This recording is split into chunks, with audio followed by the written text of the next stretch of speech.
Me uno a tus palabras. Estuve llamando a Yajaira, a su esposa, para enterarnos de los actos fúnebres, el velorio, etcétera.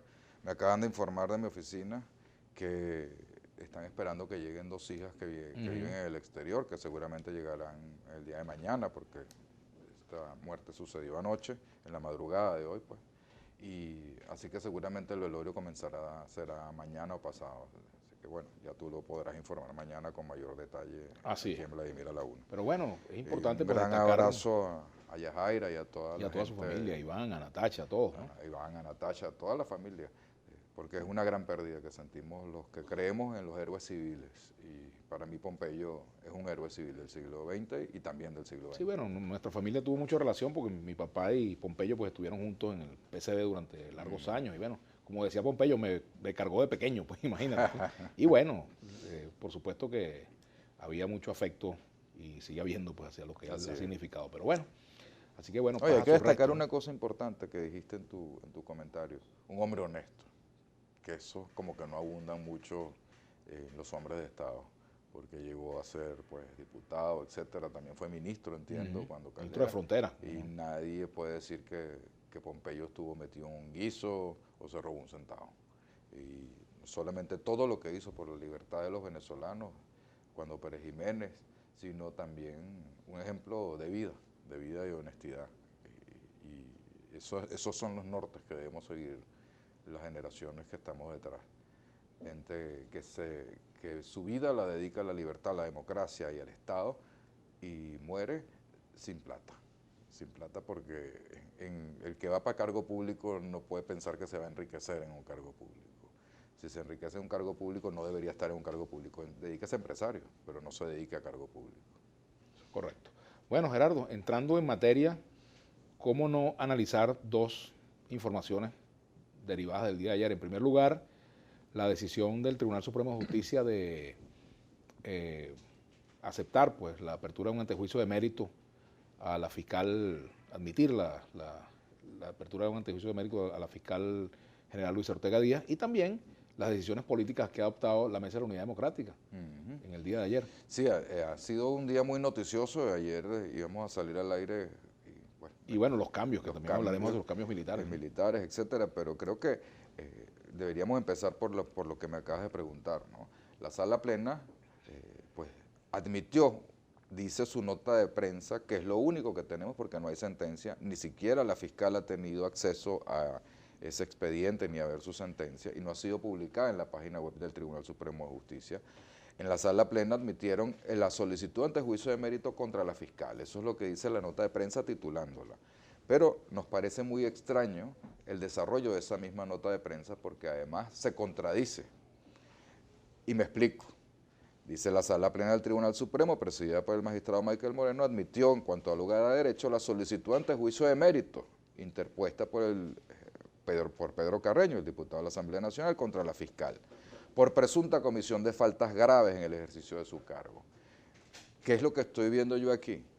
Uno, si es ante juicio de mérito, no es por presunta comisión de faltas graves, debería ser por presunta comisión de delito, porque usted lo que va a determinar en un antejuicio de mérito es si hubo un delito o la comisión de un delito o no, y entonces autoriza el enjuiciamiento de un alto funcionario, de los que tienen esta prerrogativa constitucional, o más bien protección constitucional de gozar de un antejuicio de mérito, para que no sean pues invadidos de querellas penales en cualquier caso y que les interrumpa el ejercicio de sus funciones. Y otra cosa es, un procedimiento muy distinto, es la calificación de sus actuaciones como falta grave, que es otro procedimiento constitucional y legal distinto, para determinar si es removida de su cargo o no. Y aquí en esta nota de prensa se confunden ambas cosas porque no sabemos qué fue lo que introdujo al final el diputado Pedro Carreño. Se introdujo una solicitud de calificación de falta por su ahora deslealtad al proceso supuestamente revolucionario, aunque yo creo que los que dejaron de ser revolucionarios son los maduristas, pero eso lo dirán los propios que han estado en las filas de la revolución, o se introdujo una solicitud ante juicio de mérito. Si uno se va a las declaraciones de Pedro Carreño las 2 veces que fue a la sala plena y fue recibido por el presidente del Tribunal Supremo de Justicia, pareciera que lo que estaba solicitando era una solicitud de falta grave, es decir, de calificación de la actuación de la fiscal como falta grave. Y eso tiene una consecuencia, que si eso se llega a determinar en la sala plena como falta grave, las actuaciones que ella ha podido tener, que no las veo, porque ella lo que ha hecho es demandar. Ahora, ahí cabe una pregunta. ¿Cuál es la diferencia entre falta grave y delito, los efectos jurídicos, más allá de...? Bueno, la falta grave puede no ser delito, mientras que un delito sí puede ser una falta grave. Sí. ¿Me explico? Por ende es una falta grave. Por ende es una falta grave, si usted comete, pero la falta grave normalmente está dirigida al desempeño del cargo. Por ejemplo, para mí una falta grave es un error inexcusable en derecho. Que los magistrados del Tribunal Supremo de Justicia hayan confundido inexcusablemente en derecho lo que significa iniciativa para una constituyente a una convocatoria, eso es un error inexcusable en derecho y es una falta grave. No es delito, pero es una falta grave. Falta grave es que no hagamos la pausa, Gerardo. Okay. Vamos a hacer una pausa. Al regreso continuaremos conversando con el alcalde del municipio de Baruta y además abogado constitucionalista, Gerardo Blay. Por aquí me dice Carlos Coronado, te estoy midiendo continuamente. Sí, he engordado un poquito. Vamos a la pausa.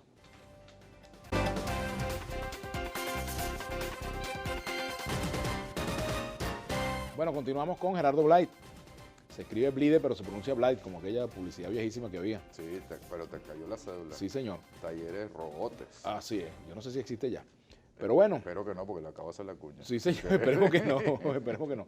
Bueno, Gerardo, hablando un poco sobre diferencias entre falta de delito, en el caso de la fiscal, las consideraciones que ha hecho el Sí, bueno, entonces, Justicia, hasta que no tengamos la sentencia, que a la propia fiscal no ha podido ver, no vamos a saber qué es lo que está sometiéndose a juicio a la fiscal. Ahora, en esta misma nota de prensa hay algo importante. Ellos se declaran en sesión permanente y además se reservan dictar medidas, unas medidas cautelares que supuestamente solicitó el diputado Carreño. Bueno, ¿cuáles medidas pueden ser esas? Separación temporal del cargo puede ser una medida cautelar. Podría llegar hasta eso, que es lo más grave de todo esto. Pero eso iría contra la institución misma de lo que significa el antejuicio de mérito. Y yo quería explicar eso. Ok, adelante. Porque es que el antejuicio de mérito está creado para una protección especial a los altos funcionarios públicos, llámese presidente, gobernadores, diputados, ministros, generales y mayores generales, el mayor oficialía. O sea que cuidado con levantar esto de un solo golpe, porque en cualquier momento se les puede reventar si tienden a tirar una jurisprudencia y a sentar un precedente tan grave. ¿Para qué está hecho eso? Si usted está en un alto cargo, usted le está dando, el constituyente y la Constitución le dio una protección especial, de que usted no puede estar pues todo el tiempo defendiéndose de demandas que le estén haciendo y tiene que, para evitar que le metan demandas inoficiosas, sin fundamento, entonces tiene que irse a un procedimiento especial en la sala plena que determine si hay méritos o no para su enjuiciamiento. Y si hay méritos, entonces se autoriza el enjuiciamiento. En el caso de los diputados, tiene que allanarse la inmunidad por el tiene que autorizar la Asamblea. En los otros casos, pues se autoriza el enjuiciamiento. Y se podrían entonces acordar esas medidas, pero tiene que haber el proceso. No es que en la admisión de ese proceso de antejuicio de mérito se pueda dictar, por ejemplo, la separación del cargo. Ella tiene que ser citada a una audiencia pública. El derecho a la defensa, que es elemental. Tiene que haber el derecho a la defensa, etcétera. En todo caso, esa es la formalidad, pero para eso existe la institución del antejuicio de mérito. Lo que es más importante aquí es que en el fondo yo no veo que aquí hayan cometido la fiscal ni una falta ni un delito, ni nada que se le parezca.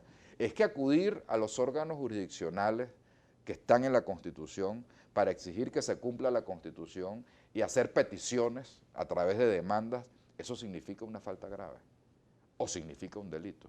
Bueno, entonces, como dice ella, se acabó el Estado de Derecho en Venezuela, pero por completo. Yo le pregunto a todos los que nos estén escuchando, ¿demandar es un delito? Decirle a la gente, adhiérase al recurso que yo intenté, que es un recurso que puede tranquilamente cualquiera adherirse, o podría si hubiera sido admitido, es un delito. ¿O no es denegación de justicia más bien no admitir ninguno de los recursos que se interponen? Simplemente desecharlos, no admitirlos y no entrar a hablar del fondo de cada uno de los aspectos que se están fundamentando en esos recursos. Que el fondo es el fondo de los principios y valores de la democracia. de la Constitución, de la vigencia plena o no de la Constitución en Venezuela. Ese es el fondo que el tribunal no ha resuelto, que no ha entrado a conocer.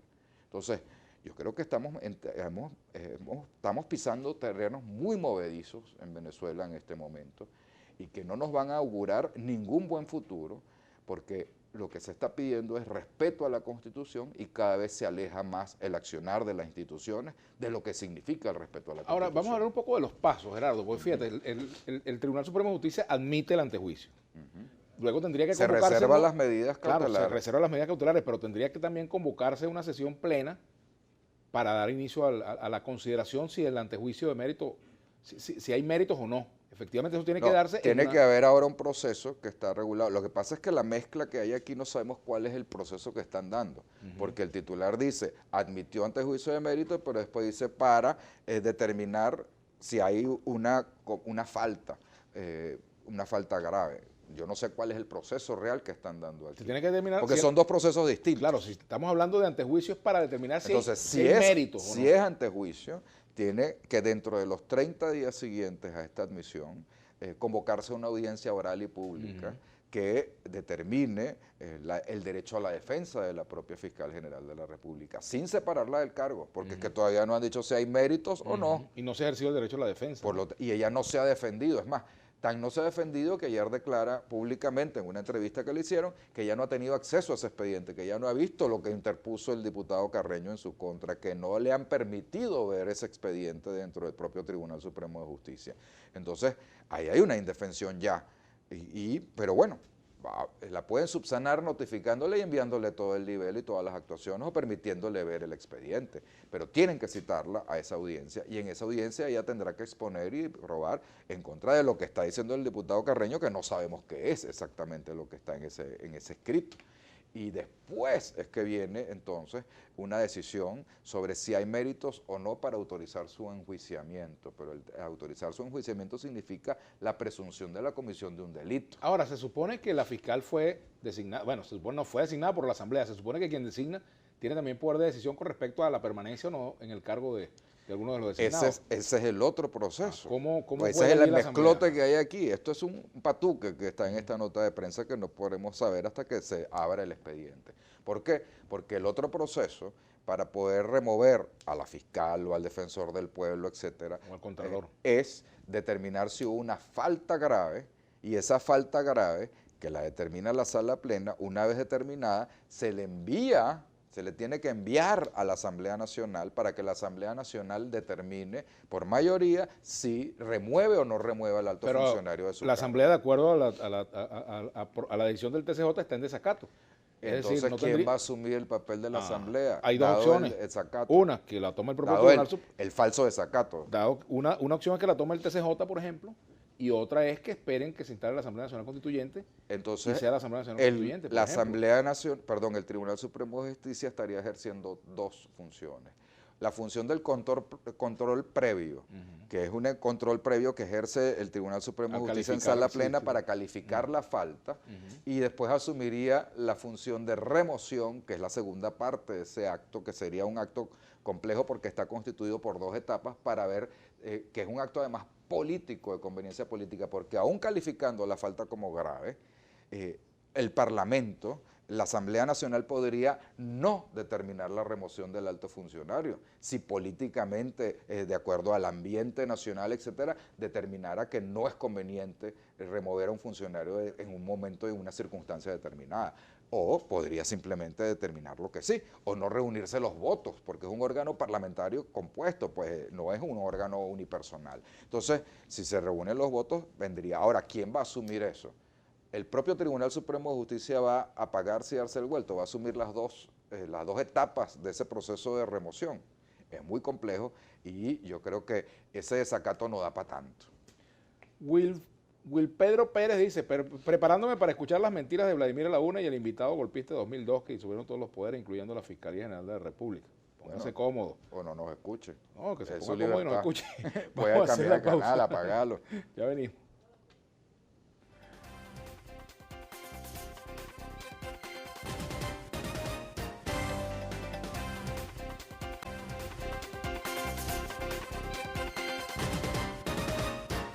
Bueno, continuamos con Gerardo Blay, quien es alcalde del municipio Baruta, pero hoy estamos hablando de temas ligados a la vida institucional del país, a la constitucionalidad de las decisiones, o no, de las decisiones que ha adoptado el Tribunal Supremo de Justicia. Hay otro punto, y voy a leer un comentario de Jesús Eduardo Jaime para que le demos entrada a esta materia. Dice, activar el 350 es un síntoma de debilidad. Subestimar al chavismo en este llamado es fatal, porque nada a la fuerza funciona. Bueno, yo tomo de su comentario algo muy importante. Nada a la fuerza funciona. A la fuerza están forzándonos a ir a un proceso constituyente inconstitucional que le ha subvertido, que le ha usurpado al pueblo venezolano su derecho a decidir si quería o no constituyente. Y en derecho, y esta constitución lo consagra expresamente, los derechos humanos, los derechos políticos y en especial la Corte Suprema de Justicia, para justificar la constituyente del 99, sentenció algo muy importante, que el derecho a referendo es un derecho humano fundamental, el derecho a ser consultado. Y por eso es que cuando la Constitución del 61 no permitía una constituyente, sí se permitió, a través de una sentencia histórica de la Corte Suprema de Justicia, que el referendo era un derecho humano fundamental. Dentro de la Carta de Derechos Humanos están los derechos políticos y específicamente consultarle al pueblo no podía ser negado. Ese estatuto es como, digamos, el piso mínimo sobre el cual usted en derechos progresivos tiene que partir. Menos de eso ya es regresión. Menos de eso es regresión. Según la interpretación jurídica. Absolutamente. Entonces, no haber hecho la consulta a la constituyente, el referendo consultivo inicial, de decirle a los venezolanos, preguntarnos a los venezolanos, a usted que me está viendo en su casa o en su oficina, es fundamental. A usted tenía que ser preguntado si quería o no quería constituyente, porque ese derecho ya usted lo tiene adquirido y no hay interpretación posible distinta a lo que dice la Constitución en el 347, ni en el 348, ni todas esas argucias en las cuales están tratando de darle algún tipo de constitucionalidad a una constituyente que no lo es. Eso es imponer en contra de la voluntad del pueblo. ¿Por qué no le preguntaron al pueblo? Pues saben que iban a perderlo. Entonces, ¿quién está imponiendo aquí, para contestarle este mensaje? Están imponiéndonos un proceso constituyente en contra de la mayoría del pueblo venezolano y usurpando el poder no de la Asamblea Nacional, no de la fiscal, no de los diputados, no de los alcaldes o gobernadores, le están usurpando el poder al pueblo. Y eso es lo más grave que ha sucedido en todo este proceso. Y por eso es que están hablando de un desconocimiento. ¿Qué es el 350? Que es lo que mucha gente se pregunta. El 350 lo constitucionalizó Chávez, y algunos de nosotros, cuando estaba discutiéndose ese artículo, sobre todo los que estamos dedicados al derecho público, decíamos, eso es constitucionalizar el golpe de Estado. ¿Por qué? Porque constitucionalizabas un derecho que es el derecho a rebelarte a una autoridad que de alguna manera, pero después quedó mejor redactado que como estaba al inicio. ¿Por qué y Chávez, además está el 333 también. ¿por qué Chávez se empeñaba en tener un 350 en la Constitución? Porque en la Constitución del 61 no había ningún artículo del cual poder asirse cuando se alzaron en armas en el 4 de febrero o después el 27 de noviembre. Y pensando siempre, yo creo que esta Constitución la redactaron un poco como si estuvieran en oposición y como si fuesen eso a es estar verdad, en oposición. y te voy a decir, yo estoy entonces, de acuerdo con que haya sido así en muchos aspectos. En muchos aspectos, para que sea una Constitución garantista. Gracias a Dios. Porque si no... Eso me lo cuestionó en una oportunidad, ¿sabes quién? Guillermo García Ponce, cuando yo propuse que se incluyera el derecho a la información entre los derechos que no podían ser limitados en estado de excepción.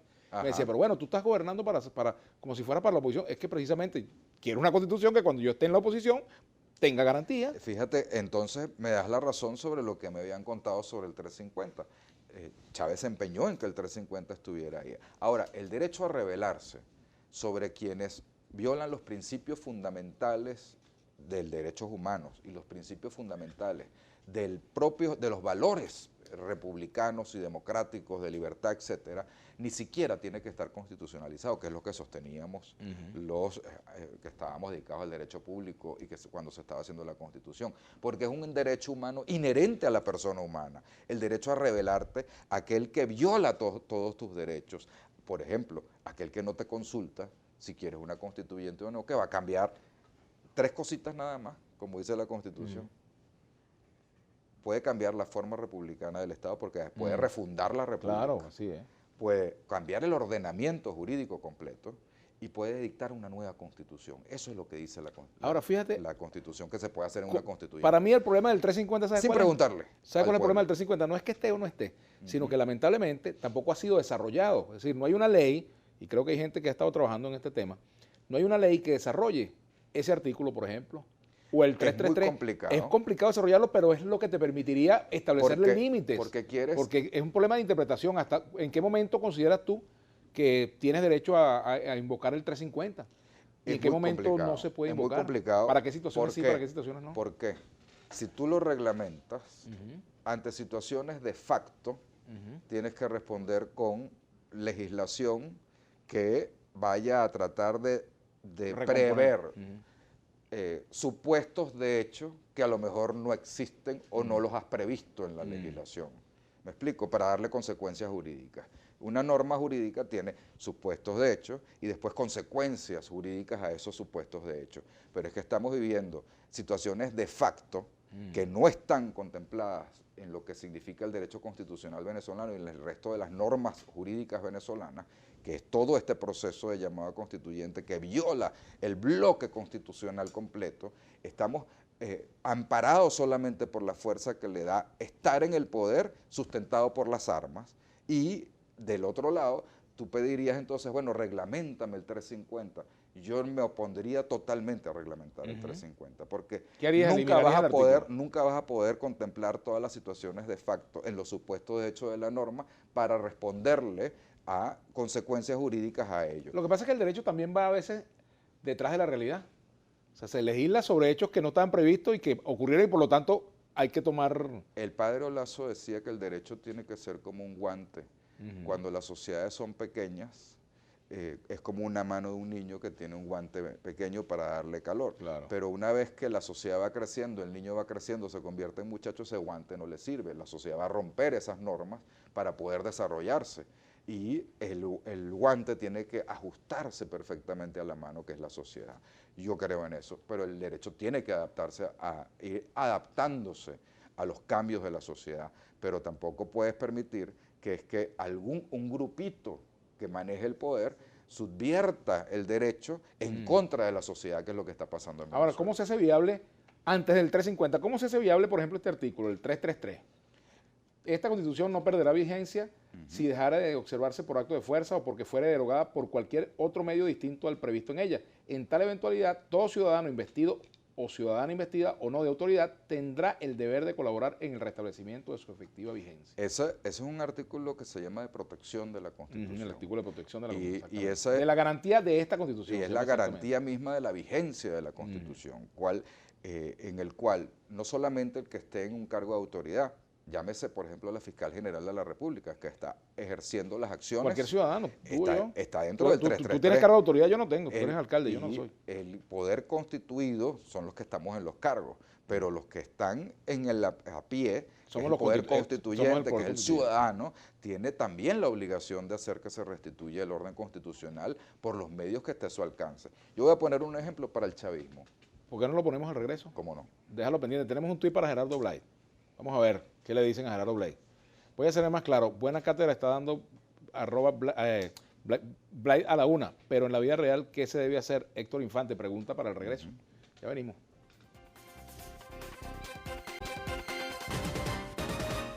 Bueno, y seguimos con Gerardo Blay. Aquí tenemos un tuit. Vamos a tratar de ir respondiendo a las inquietudes de la audiencia. Héctor Infante, voy a ser más claro. Buena cátedra está dando Blay a la una, pero en la pregunta, en la vida real, ¿qué se debe hacer? Bueno, yo le voy a poner un ejemplo de lo que hicieron los chavistas cuando sucedió lo de Carmona. Y es el 333 y es el 350. Cuando salieron y rodearon el Palacio de Miraflores, todo ese pueblo que estaba tratando de reponer el orden constitucional, etcétera, estaban actuando dentro del 333 y el 350 para que se repusiera Chávez en el poder. Bueno, cuando usted sale a la calle a manifestar y a reclamar que no haya constituyente y que no se violen los derechos humanos y haya libertades en el país, usted está actuando en 333 y 350, más el 68 constitucional. Aquí hay Twitter. ¿Cómo llevamos al diálogo si no vamos a enjuiciar a Maduro y de todo por culpa por todo lo que le robaron a la nación? Bueno, Luis Torreya, si la fiscal no puede tener las actuaciones del TCJ y tampoco hubo consenso en la OEA, ¿hacia dónde apuntan las esperanzas? Mire, yo voy a ser muy claro aquí. Estamos atravesando un periodo muy grave en el cual las situaciones de facto y el derecho están totalmente contrarias. Si queremos ver todo esto en el marco de lo que significa la vigencia del derecho, estamos viendo la desarticulación completa del Estado constitucional y democrático. Eso es así. Y lo que estamos viviendo son situaciones de hecho diarias que tratan de tener un sustento jurídico en decisiones del Tribunal Supremo de Justicia, pero que es imposible lograrlo y que no se lo come nadie en el país. Entonces, esa situación, de hecho, es la que nosotros tenemos que tratar de eliminar y de regresarnos al orden constitucional. Pero yo le quiero dar un mensaje a aquellos que están actuando y haciendo el piso para estas situaciones de hecho que revierten el orden constitucional. Ustedes hagan una progresión de sus vidas dentro de un año. ¿Dónde quieren verse? ¿De un año, 2 años? ¿Dónde quieren verse?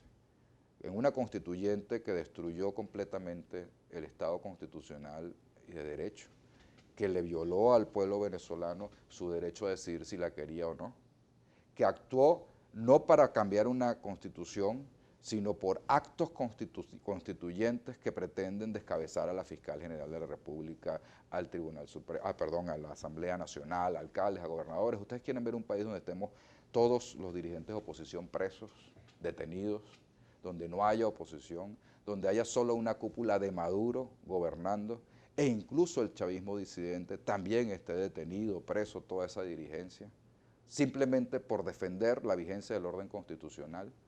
Ustedes van a seguir en sus escritorios esperando el milagro de que suba el precio del petróleo, a ver si con ese milagro salvan la economía del país, o en un año vamos a tener más hambre, más desnutrición, el país más pobre, más desvertebrado de lo que ya lo tenemos. Eso sería un punto interesante, por ejemplo, para que el yo les gobierno y pido que oposición... reflexionen hacia dónde están llevando este país. Fíjate, ¿Hacia dónde? Fíjate, Gerardo, ese es un punto interesante para que gobierno y oposición pudieran verse las caras y conversar de esos temas.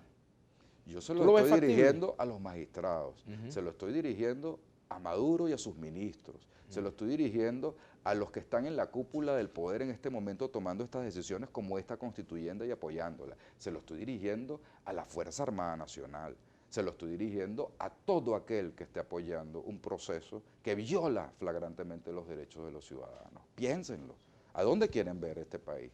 ¿Cómo vamos a llegar allá? Llevándonos por delante todo. Bueno, se lo llevarán, a lo mejor se lo llevan por la fuerza, con la fuerza de las armas, con la fuerza del poder, con la soberbia en el ejercicio del poder. Pero ¿bajo qué costo? ¿Cuántos muertos más? ¿Cuántos niños en la calle más? ¿Cuánta desnutrición más? ¿Cuánta hambre más? ¿Cuánta inflación más? ¿Cuánta caída del Producto Interno Bruto más? Aquí dice José Guedes, ¿cuántos votos debe obtener la Asamblea Nacional Constituyente el 30 de julio para que la misma pueda tener quórum? Para que sea válida la elección. No tiene. Así vaya a votar el 10% por esos constituyentes, pero es que todo el proceso es fraude, o sea que es imposible hablar de todo eso. Esas bases comerciales están hechas absolutamente en contra de los principios democráticos de un venezolano, un voto, para empezar. O sea, ahí no se puede votar. Primero que usted no lo consultaron si quería constituyente, pero después cómo va a ir a votar por cuando su voto en un municipio que tenga 300.000 electores vale menos que el que está viviendo en un municipio que tenga 20.000 electores. Cuando se hicieron las bases constituyentes de Chávez para la constituyente de 1999, yo fui el que demandé. Y la Corte Suprema de Justicia obligó a reformar esas bases bases comiciales. Y ahí se establecieron una base poblacional, por ejemplo, de 200, 300, usted agarra todo el padrón electoral, todo el registro electoral, lo divide en más o menos cuántos constituyentes se quieren elegir y entonces cada 200.000 habitantes tiene un representante. No, aquí es en un municipio pequeño, tiene más valor su voto ese ciudadano que en un municipio grande. Caso municipio de Maroba, por ejemplo, del Estado de Amazonas, siempre lo pongo como ejemplo, y municipio Libertador, por ejemplo. O municipio Maracaibo. O Maracaibo y San Francisco, que están pegados. Tenemos un tuit para el regreso. ¿Cómo no? Vamos a verlo. Uno, aquí está. Ramón Ramos, el líder. ¿Qué pasaría con las sentencias 156, 157, 378 del TCJ si se restituye el Estado de Derecho? ¿Hasta dónde llega responsabilidad? Pregunta que va a responder Gerardo Bray al regreso. Ya venimos.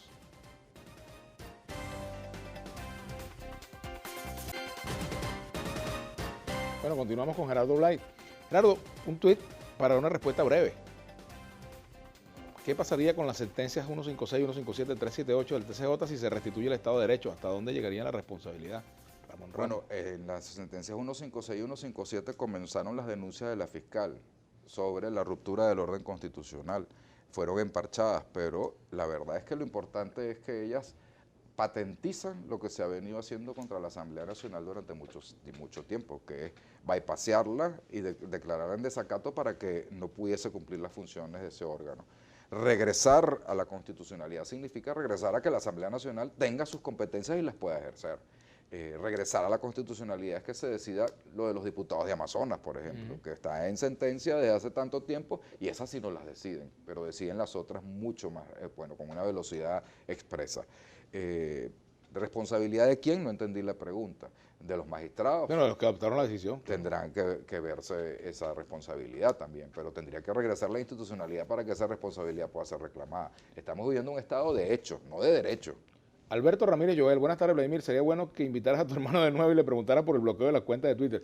Deje quieto lo que está quieto. Félix Núñez, si la MUD dice que la ANC es inconstitucional, ¿por qué llaman elecciones generales? Algo que no está en la Constitución.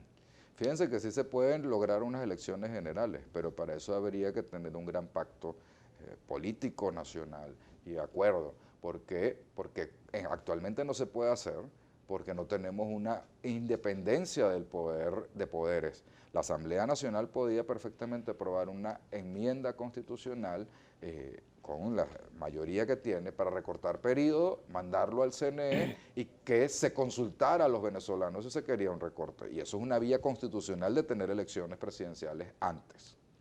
¿Dónde crees tú que pueda llegar, hasta dónde crees tú que pueda llegar la situación con la fiscal general de la República, Gerardo? Bueno, por lo que han anunciado y por la forma en que han actuado, puede llegar a cualquier cosa. Si es un antejuicio de mérito, como explicábamos al principio, para la determinación de la posible o supuesta comisión de un delito, entonces podrían incluso determinar no solamente su separación del cargo, sino además incluso su enjuiciamiento y su enjuiciamiento privada de libertad. Y privada de libertad podría ser en una casa por cárcel, por ejemplo. Es decir, estamos viviendo momentos muy graves, estamos viviendo situaciones de hecho, estamos en un estado de hecho, no de derecho. En derecho eso no debería pasar, pero no sabemos que eso, por ejemplo, cuáles son esos argumentos por los cuales se ha abierto un antejuicio de mérito para la fiscal general de la República. Porque hasta ahora sus actuaciones... casa por cárcel y no cárcel por casa, porque... También podría ser, eso sería lo más grave. Tú me estás preguntando hasta dónde podrían llegar. Bueno, podrían llegar hasta eso. Hasta eso podrían llegar. Aquí dice Armando López... Y lo mínimo es una prohibición de salida del país, una cosa por el estilo. Armando López Allen, joven sucrense, estudiante César Mistaje, fue detenido por protestar y enviado al Dorado injustamente. Bueno, miren, quienes toman esas decisiones, yo les diría, lean la historia de la generación del 28, lo que pasó con los estudiantes llevados al castillo de Puerto Cabello. Esas cosas hay que leer historia.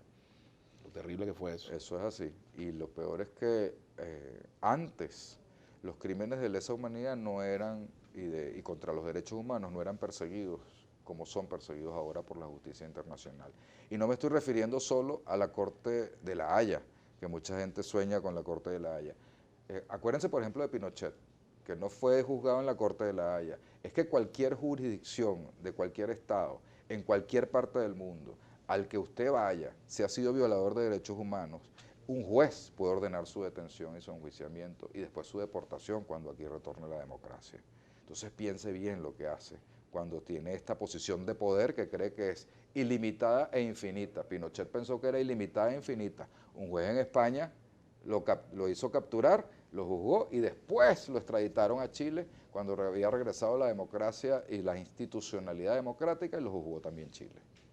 Héctor Infante, nuevamente, una pregunta que ya la habíamos abordado. ¿El TCJ es legítimo o no para hacer el antejuicio? ¿No es función de la Asamblea Nacional? Bueno, esto es una inmensa contradicción además porque estos magistrados han sido su legitimidad de origen, parte de esos magistrados, no todos, ha sido discutida y cuestionada por la propia fiscal general de la República.